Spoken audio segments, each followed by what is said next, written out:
And Americans need a Supreme Court justice who will protect our children and will defend parents' constitutional right to decide what is best for their own kids. And here we need a little clarity. At a time when these parental rights appear to be under assault by the radical left, your public comments about, and I'm going to quote you, the transformative power of progressive education, end quote. These are deeply concerning. You serve on the board of a school that teaches kindergartners, 5-year-old children, that they can choose their gender and teaches them about so-called white privilege.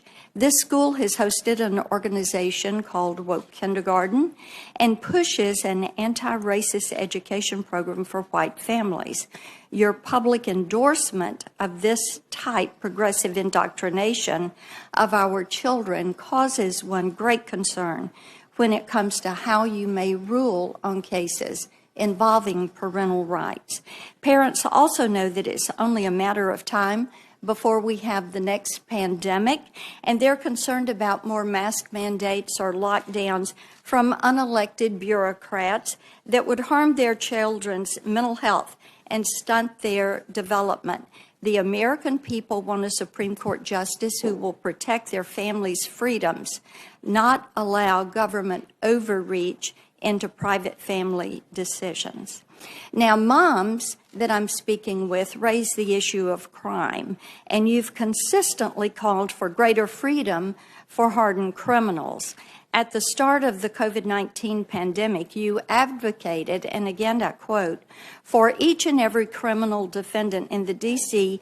Department of Corrections custody should be released. That would have been 1,500 criminals back on the street if you had had your way. And you used the COVID-19 pandemic as justification to release a fentanyl drug dealer, a bank robber addicted to heroin, and a convict who murdered a U.S. Marshal into our communities. But your efforts to protect convicts began long before the pandemic.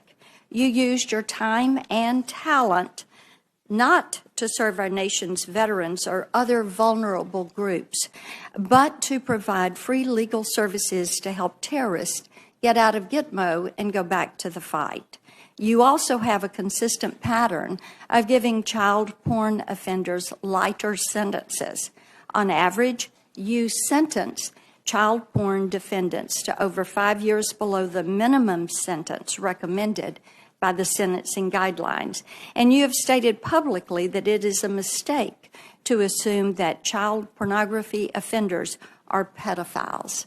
Your philosophy, it appears, is backward on these issues, restrictions on children and families and freedom for criminals. In fact, your philosophy, or lack thereof, may be the root of the problem here. I was concerned during our conversation earlier this month when you told me that you really didn't have a judicial philosophy. The American people deserve a Supreme Court justice with a documented commitment to the text of the Constitution and the rule of law, not a judicial activist who will attempt to make policy from the bench. Without a judicial philosophy, a judge is legally adrift and will be inclined to consider policy rather than law. You once wrote that every judge has, and I quote, personal hidden agendas, end quote, that influence how they decide cases. So I can only wonder, what's your hidden agenda? Is it to let violent criminals, cop killers, and child predators back to the streets? Is it to restrict parental rights and expand government's reach into our schools and our private family decisions? Is it to support the radical left's attempt to pack the Supreme Court? You have praised the 1619 Project, which argues the U.S. is a fundamentally racist country, and you have made clear that you believe judges must consider critical race theory when deciding how to sentence criminal defendants.